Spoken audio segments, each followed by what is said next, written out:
Padahal menurut Soekarno adalah bahwa ajaran-ajaran dan esensi Islam tetap bisa diperjuangkan dalam sebuah formasi dan tatanan politik baru.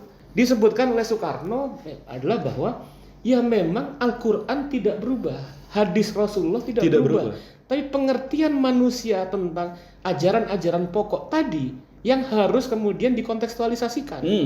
80 tahun kemudian di sini terjadi kembali Terjadi hal ketika seperti itu. rendang dinyatakan itu rendang Islam. Seperti itu lagi-lagi. Jadi problem yang sudah dialami India selama 80 tahun dan yang lalu dikritik oleh Bung pendiri Karno, bangsa kita, jangan oleh sampai presiden kita. terjadi di sini. Iya, dan ternyata kejadian begitu.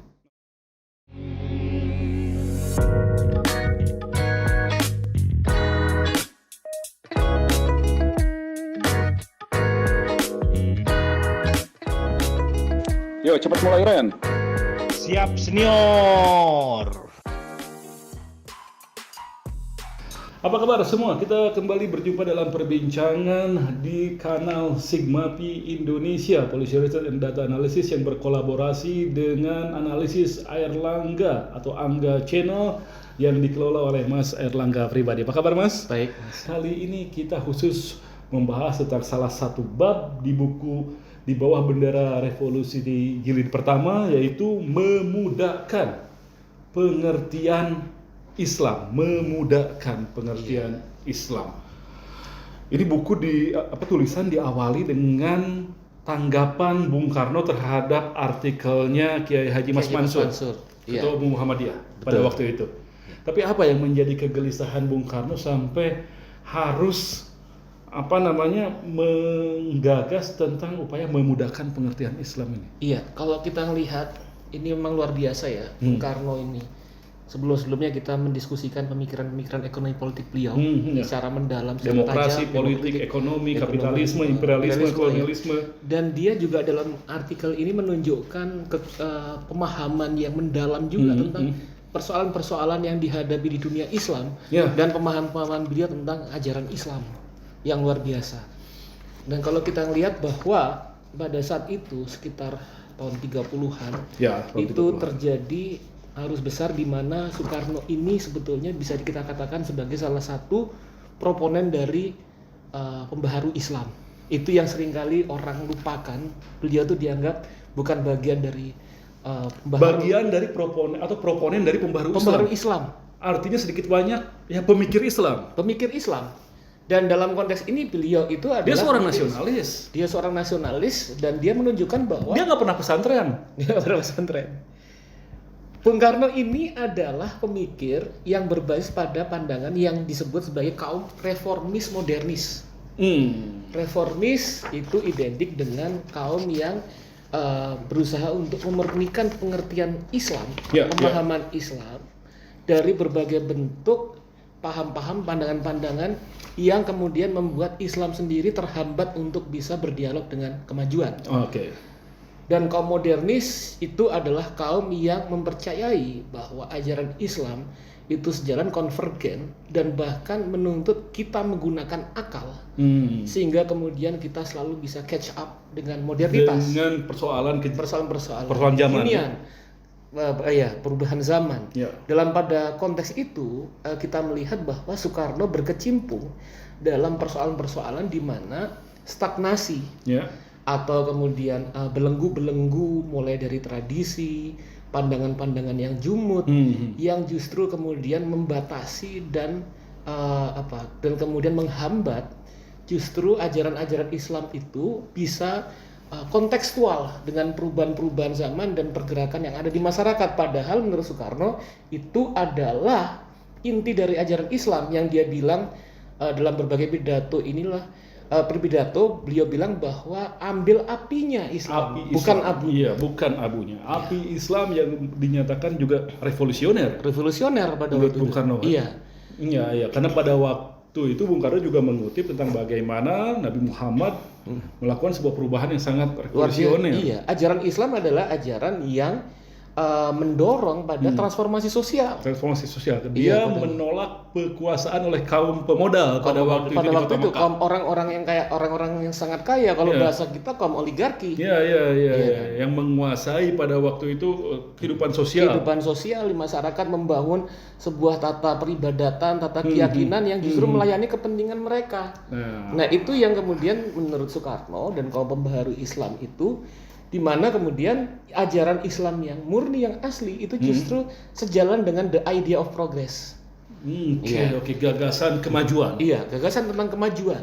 Nah, pada waktu tahun 30-an itu ada problem di sana. Iya, betul. Pada tahun ini kalau kita lihat di awal ini kan sebetulnya Soekarno ini mencoba membangun dialog dengan kalangan Islam, terutama pada waktu itu adalah pada kaum reformis. Betul? Iya. Bacaan-bacaannya beliau pada waktu itu kan banyak sarjana-sarjana muslim yang betul.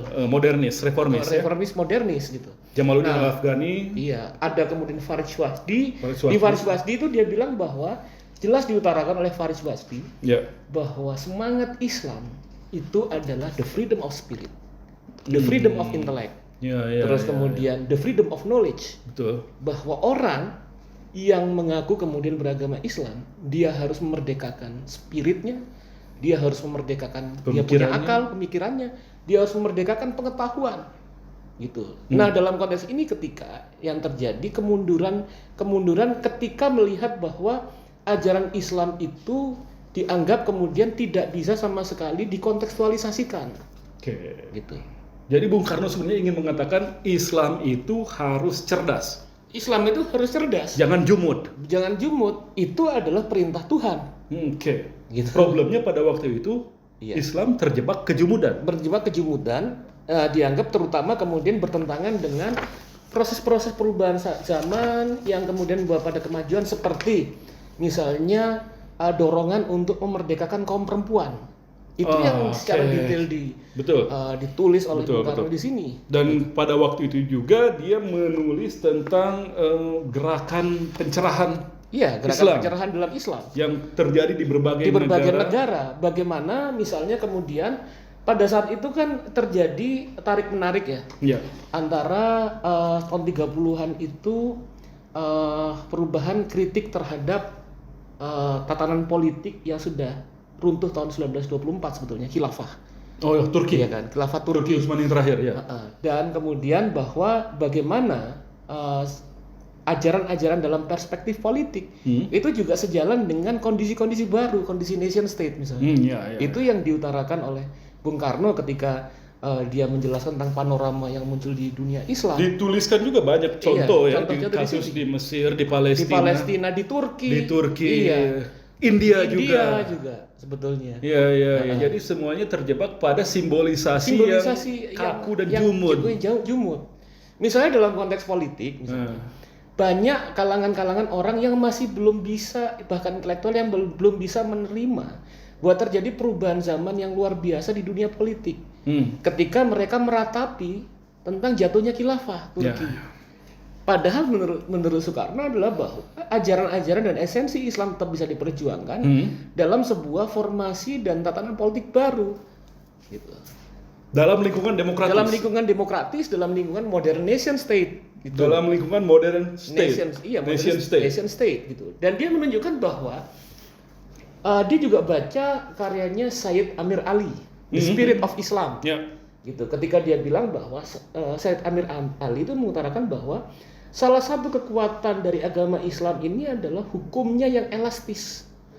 Hukumnya yang sebetulnya selalu relevan dengan perubahan-perubahan zaman. Dan itu menunjukkan the wisdom of the founder. Kebijaksanaan dari yang kemudian mengemban risalahnya. Ya. Dari situ sebetulnya harusnya bisa menjadi semacam inspirasi buat kalangan Islam di dalam negeri pada waktu itu untuk bisa katakanlah bergandengan dengan kalangan yang lain gitu. Dan Bung Karno kan juga menulis di bagian pertamanya itu nasionalisme, Islamisme dan Marxisme. Iya. Jadi Islamisme di sini sebagai salah satu bagian kekuatan potensi rakyat Indonesia. Harusnya. Dan dalam sebuah proses perjuangan panjang pada fase abad ke-20 untuk melawan kolonialisme itu adalah dengan kekuatan pengetahuan. Nah ini sebetulnya salah satu hal yang relevan. Mengapa Bung Karno menulis memudahkan pengertian Islam? Memudahkan lagi. Kalau kemudian kita tidak bisa memerdekakan kita punya pikiran dan akal, dan kemudian kita tidak bisa menyerap berbagai macam bentuk-bentuk pengetahuan untuk bagaimana memerdekakan bangsa kita, melawan kolonialisme, bagaimana kita bisa merdeka. Sementara dalam kondisi seperti itu, banyak kalangan-kalangan yang dianggap sebagai pemilik otoritas keagamaan itu menganggap bahwa Islam tidak akan pernah berubah. Disebutkan oleh Soekarno adalah bahwa ya memang Al-Quran tidak berubah, hadis Rasulullah tidak berubah, tapi pengertian manusia tentang ajaran-ajaran pokok tadi yang harus kemudian dikontekstualisasikan. Nah di sini yang penting sebetulnya itu yang ditegaskan oleh Bung Karno. Bagaimana ajaran-ajaran itu kontekstual dengan situasi yang dialami oleh manusia. Iya, meskipun sesuai zamannya. Sesuai zamannya, meskipun teksnya tidak berubah. Ya. Nah, dan itu, memang dia memiliki kemampuan itu, teks-teks tadi kan. Karena sebetulnya yang dibilang sama Said Amir Ali, hukum-hukum Islam itu elastis. Iya. Nah, apa yang diuraikan oleh Soekarno ini sebetulnya kalau kita lihat dipertegas, diberikan format baru tahun sekitar 70-an itu oleh Nurcholish Madjid. Ketika dia bilang tentang sekularisasi. Sekularisasi itu kan sebetulnya bagaimana meskipun teks-teks ajaran-ajaran keyakinan pokok itu tetap tidak berubah, tapi manusia, pengertian manusia tentang ajaran ini tidak bisa menggenggam sesuatu hal yang absolut. Gitu. Persoalannya dari kekolotan dan yang kita sebut sebagai fundamentalisme beragama adalah mereka, kalangan-kalangan yang merasa sudah menggenggam kebenaran ini, sehingga kemudian dianggap bahwa kebenaran ini statis. Gitu. Dan itu yang oleh Bung Karno disebutkan mewarnai kalangan tua. Orang katakanlah pemimpin Islam pada zaman itu. Dan Soekarno sebetulnya ini menjelaskan dalam konteks ini adalah persoalan yang ada pada waktu itu, kenapa kaum intelektual dan intelijensia tidak tertarik dengan Islam. Karena berhadapan dengan kalangan tua yang sangat konservatif dan menganggap bahwa karena itu adalah suatu dogma yang tidak berubah, tidak akan bisa mendialogkan dengan proses perubahan zaman. Seperti kata Farid Wajdi itu tadi, tidak ada freedom of spirit, tidak ada freedom of knowledge, tidak ada freedom of knowledge, tidak ada freedom of reason. Iya. Itu yang menjadi problem. Jadi harus direvitalisasi kalau sekarang dimudahkan. Wah, gitu.